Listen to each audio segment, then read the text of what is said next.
Hi, this is Casey Fatchett, and you're listening to the Nerdy Photographer Podcast. This is not really a photography-related content. This is the half-an-hour Game of Thrones rant that I went on. Feel free to listen if you want. Enjoy yourselves. Here we go.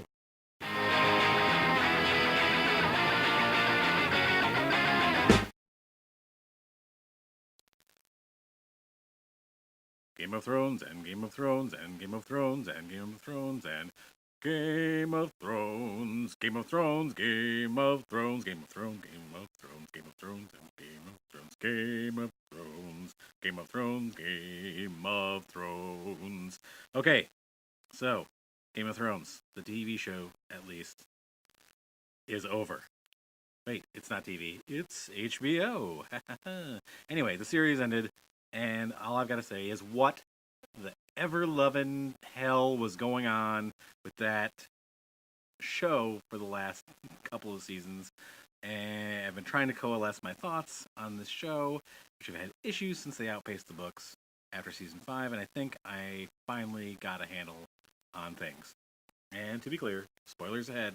Spoilers ahead. Gonna pause for a second and say that again. Spoilers, big time spoilers. If you plan on watching the show and you don't want it spoiled for you, don't listen to this, or if you haven't watched the last couple episodes, I don't know what you've been waiting for, but spoilers. Okay, to be clear, absolutely, perfectly 100% clear, I am not upset with the plot points that we visited. Some of them are confusing. I think they could have just been handled a lot differently, and that the writing got lazy, and they diverged into a story that only served up, set piece or spectacle moments and CGI and things as soon as they left the books behind. It just became, okay, what do we got to hit? Oh, we got to get to this. We got to make everything kind of serve this moment. Instead of thinking, how George R. R. Martin has set things up, which is not that way, and I'm going to get into that. Game of Thrones was really intriguing from the outset as a book reader and in the show as well, because you never knew what was going to happen. There were massive twists. You got invested with characters, and then they'd get killed off. You didn't know what to expect. Ned Stark gets killed at the end of this first season, first book-ish, in there. And, you were like, oh, wait, I thought that he was the hero of the story. And then you're like, oh, it's going to be Robb Stark. Oh, wait, it's not Robb Stark. Oh, maybe this is a story about, villains, and maybe it's... Nope, not Jeffrey. Oh, shit, he's dead, too. And, yeah, it just kind of, went on there. There's these big, it's not about individual characters. It's about this whole story and how all these different things come together. So once the writers of the show went past the material George R. R. Martin had already set out, it really changed the dynamic of the show. I mean, they abandoned entire plot lines. I'm not talking about things that they chose to consolidate because they're doing a TV show, and I totally understand. When it comes to producing a show, there's a lot of decisions you have to make. You can't do everything that's in those books. There's just so much, and it would drag on, and people would be like, wait, who's drag on? Dragon? The show's a dragon. That there are so many little characters and things like that. You can't do it verbatim from the source material. You need to cut, consolidate, make decisions. I'm not talking about those decisions because I completely get that. You can't do everything. I'm talking about things they spent seasons developing for these storylines, and then just been, Arya leaving, becoming a faceless man, learning to be crazy assassin, these skills that she learned. Was there going to be some sort of, who do they actually serve? Or is it, we don't necessarily need that, but, you built up all of Arya's skill, and yes, she kills the Night King. Fantastic. But after killing the Freys, she never uses that skill again. She never uses the face change deal, and that could have been an excellent tool for all sorts of plot items. You could have done 100 different things with that, and they just kind of went, meh, she's just good at killing people. Um, Again, I want to be really clear. It's not where the plot went that upsets me. It goes where it goes. It's all about the presentation and the writing. I read a really great article about this and why things with the writing of the show really bothered me and a lot of other people so much. It is actually in Scientific American. And it's called The Real Reason Fans Hate the Last Season of Game of Thrones. I recommend reading it. Check it out. Again, Scientific American. The Real Reason Fans Hate the Last Season of Game of Thrones. And I would suggest it's not just the last season, it's the last few seasons. And to summarize it, it states that the jarring departure from the way that the story is presented in the books and pretty much seasons 1 through 5 is that it switches from a sociological to a psychological point of view of storytelling. And what that means is that sociologically, institutions matter more and have more influence than individual characters. Ned Stark dies, story continues. Robb Stark dies, Renly Baratheon dies, Joffrey dies, Stannis dies, Catelyn Stark dies. All these characters that were major focuses of the storytelling pass. They're gone. They're done. And the story continues. We add new characters. We add new things to this. Why? Because the story isn't about any one individual. It's about society, the society of this world, and the things that influence them. Like, for example, Ned Stark keeps a secret that his sister was actually married to Rhaegar Targaryen, which was what set all of this stuff in motion, that set off Robert's rebellion. And she had a kid, Jon Snow. And Ned kept a secret from his own wife for however many years until his death because he felt like a duty to the institution of his family. Family, honor, these sorts of things. He didn't want to, you know, over the throne. The throne is another institution. His friend, Robert Baratheon, is now the king, and that's another institution that he owes he has duty to, but his duty to his family and their honor is more important to him, and that's what leads him down this path. Those are the things that the Night's Watch, another institution of this society. Just all of these things. The story is bigger than one person, and while a lot of people think that Tyrion is the main, voice of the story since he interacts with the most characters, I think that Varys is actually the conscience of the story. Why? Because he often says, I serve the realm. He doesn't serve any one individual person, he serves all the people. He serves society. That's how he's able to serve Aerys and Robert and anybody else. He looks out for the society as a whole. What that has to do for his own survival rate, and in the show, it doesn't make it all the way through, folks. The societal institutions always loom large in the storytelling until they passed the books. Then it became, let's see how many times we can get dragons into this. And we're going to forget the wolves because the wolves are harder to do with CGI. And, there's a lot of things we're going to forget about those things. The world of Game of Thrones has a ton of societal institutions, family, religion, the Night's Watch, the Iron Throne. Who do you serve? Who sits on the throne? There are hierarchies. The Freys and the Boltons break with societal values in the book and on the show, just that have been described as being of great importance.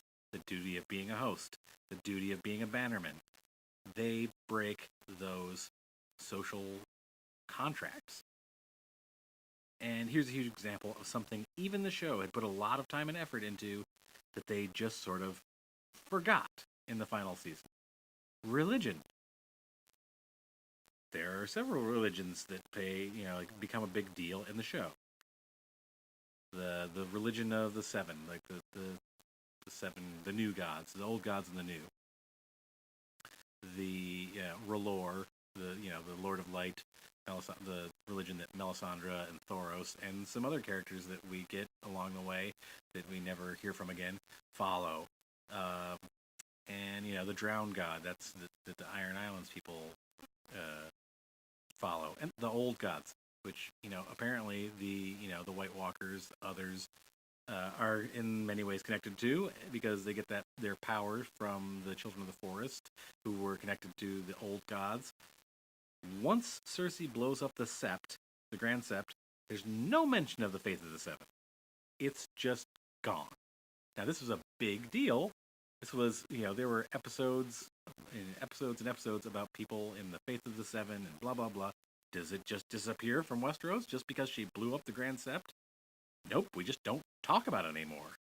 Melisandre appears in one episode in the final season, the Battle of Winterfell, and the religion of the Lord of Light, which has been a big deal in this story, and apparently, she can, they have immense powers. She sets all the Dothraki, swords, Arocs, I know what they're actually called, on fire. She's got some powers, and where does this power come from? Obviously, this is, in a sense, real. The Lord of Light, or the powers that she gets, have, a realness in this world, have an effect. But do we talk about that impact? Nope. Nope. There's no greater impact on society than that, the Lord of Light basically saved their asses. There's no, mass conversion after the Battle of Winterfell. Prophecies. Prophecies kind of went out the way. But again, religion. Sorry, before I get into prophecies, religion. Still, the religion of the old gods.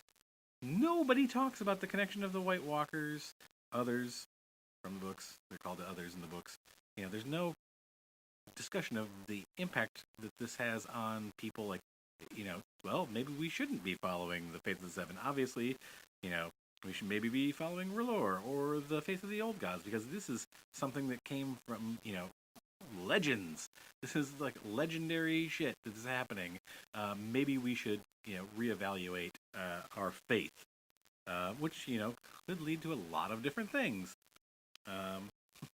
All of that just vanishes. Prophecies. The prophecy of Azor Ahai just sort of like disappeared.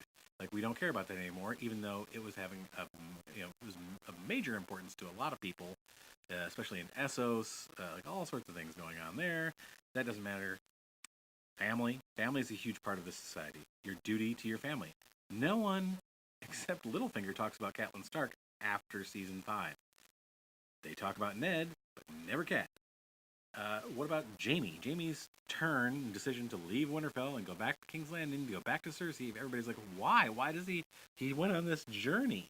He went on this huge journey, and changed in some ways, like became more honorable, But why does he go back?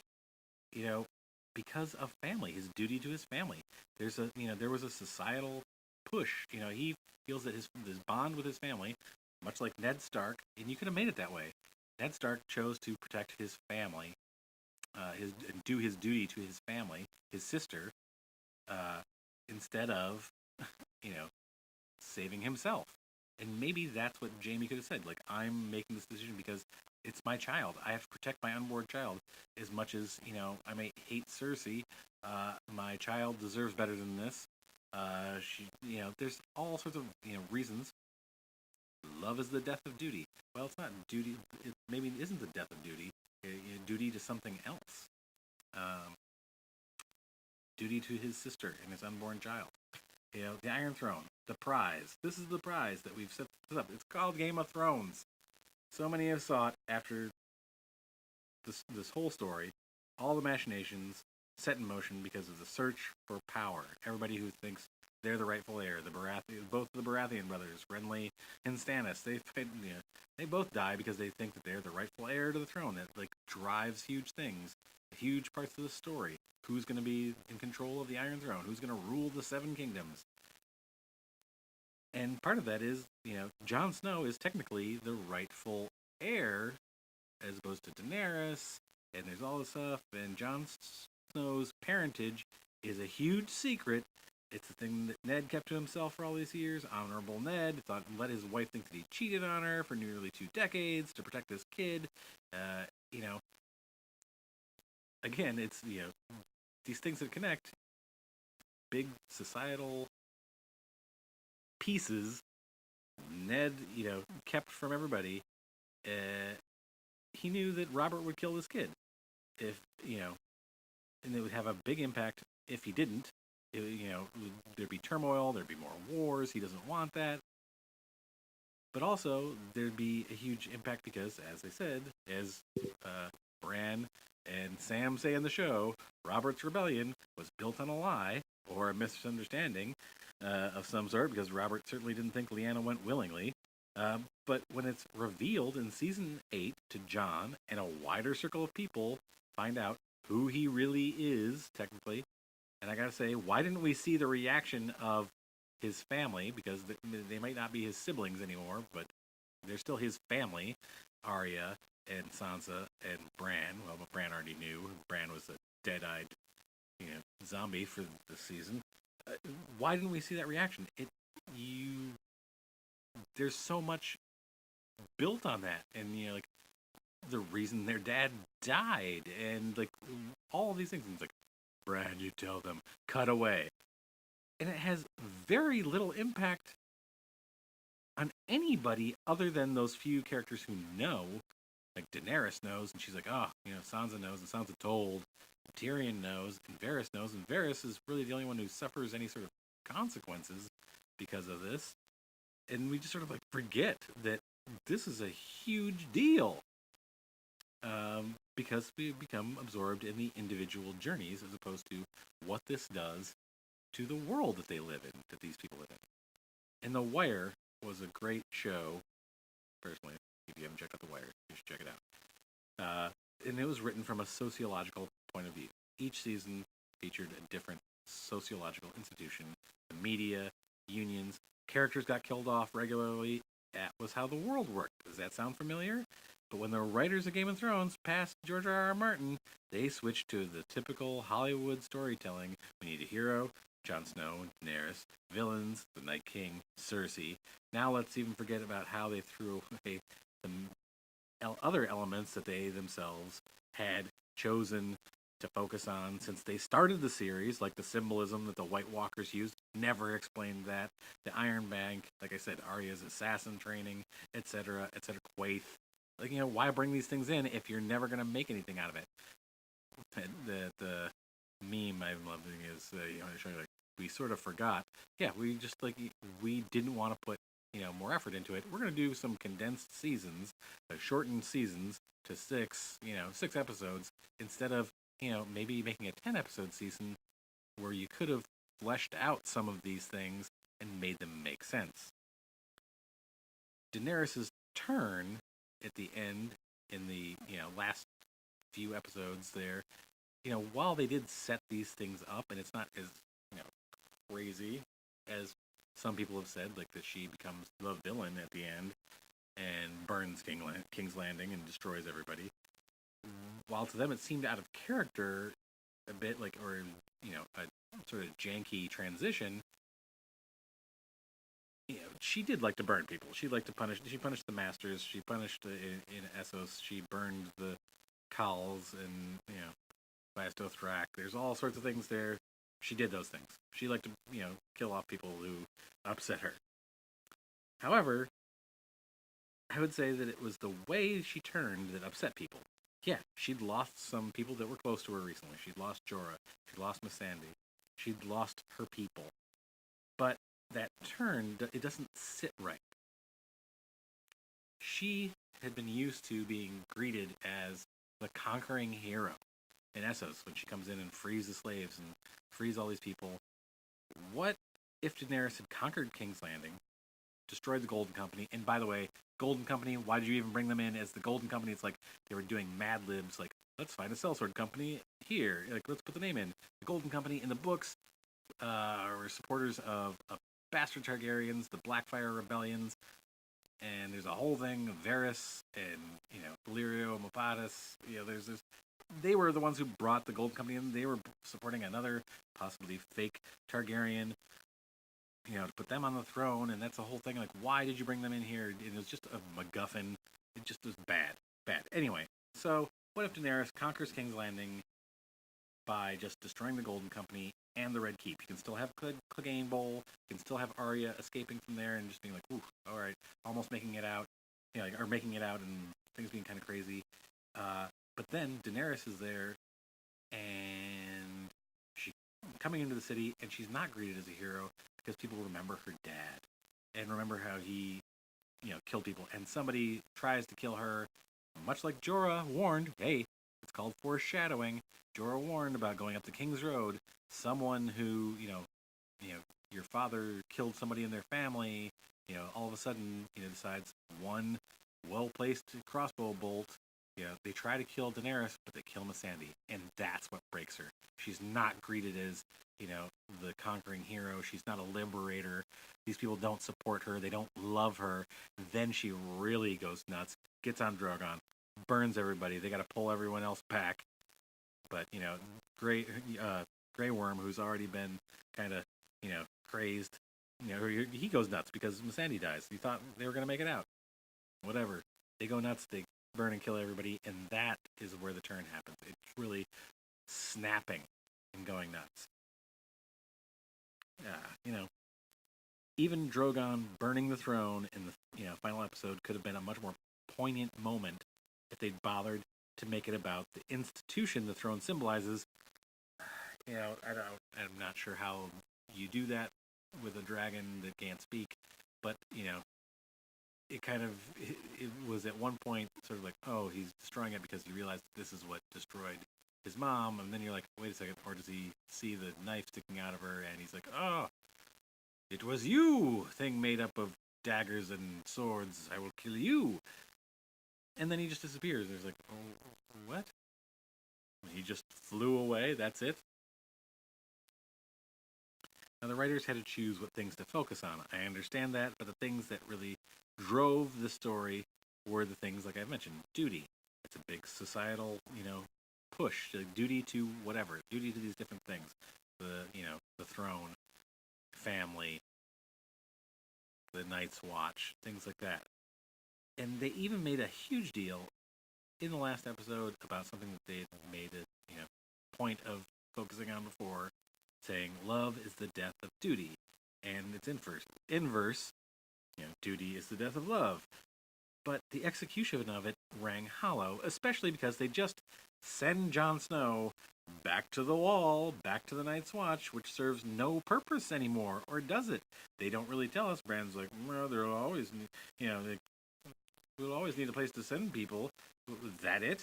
You could have said, we'll always need the Night's Watch to protect us. Like, oh, yeah, you kind of like make something more out of that, Brand, right? That would have put things in a different perspective. Also, why do they offer the Unsullied Land? These guys are societal outcasts. They're eunuchs. They can't have a family. What are they going to do in this society? That could have been a bigger point.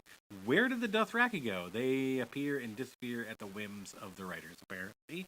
There are just so many huge fucking plot holes that you could drive the entire Iron Fleet through, which I was thinking about, where do they get all the wood to build the Iron Fleet after Yara, Asha, Greyjoy, takes 100 ships, and then suddenly, Euron is able to build, 500 ships for the Iron Fleet. The Iron Islands don't have any trees. Where are they getting all these trees from? Anyway, you could drive the Iron Fleet through the plot holes all the way to Dorne, which doesn't matter anyway because they just forgot about Dorne. Let's just write off Dorne. Screw Dorne. There's nothing going on there.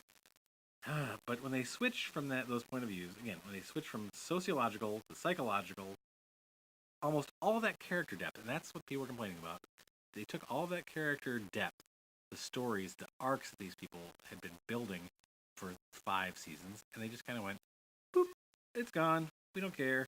It's all just, you're just going to throw it out to serve these spectacle moments, these big battles. That's the big, Hollywood battle scene. We're going to have that. And the execution was, I thought, very good in most cases. But the problem was, the fight with the Night King, the burning of King's Landing, with the exception of the Battle of the Bastards and the death of Littlefinger, I can't think of any really satisfying moments in those last few seasons. They seemed like we got to have these big set piece, set dressing moments and spectacular moments. The implications of Jon being the legitimate Targaryen heir had no effect. The disbanding of the Night's Watch, or the need to continue to have a Night's Watch, had no effect.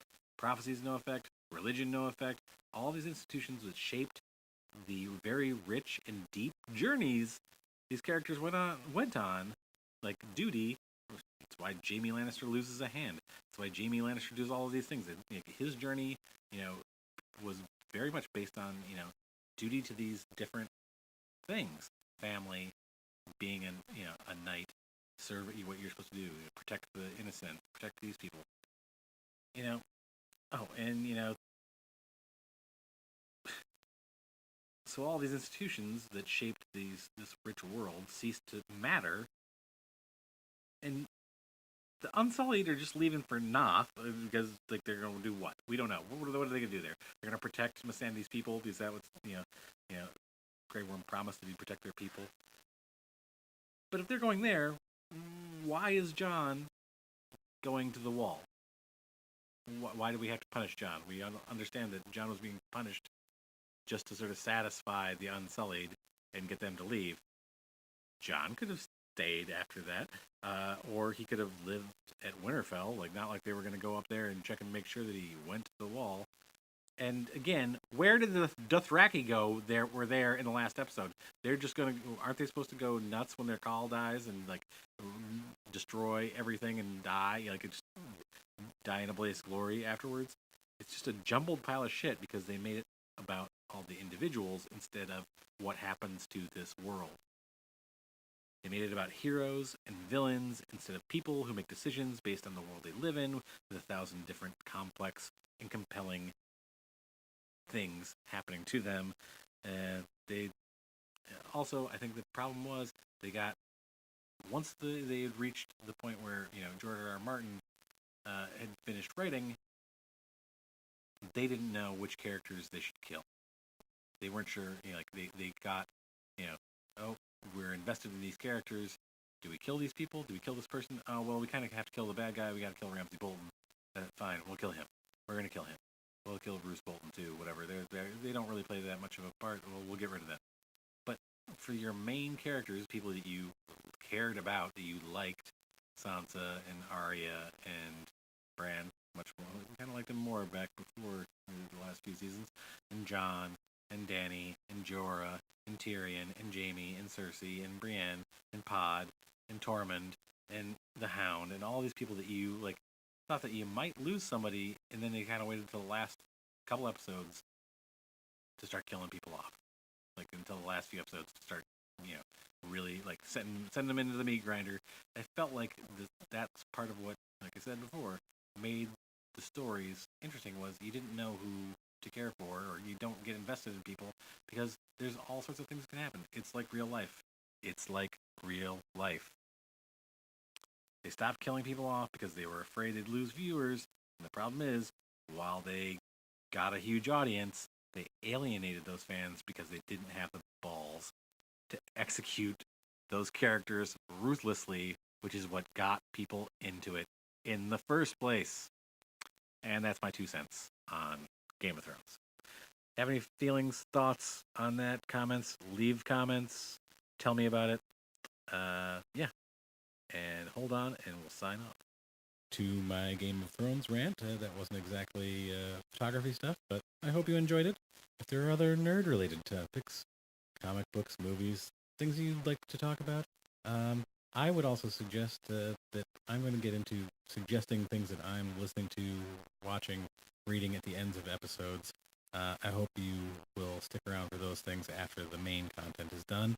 And please follow along and subscribe wherever you listen to podcasts. Spotify, iTunes, Stitcher, Radio.com, YouTube, Google Play. I'm on all those things. Leave a review and let me know what you think of the show. Email me at info@nerdyphotographer.com. Tell me the types of things you want to hear about. And also follow along on Twitter and Instagram @TheNerdyPhoto. Do you or someone you know want to be a guest on the podcast? Let me know. I'd love to hear from you. Thanks again for listening. Until next time, stay nerdy.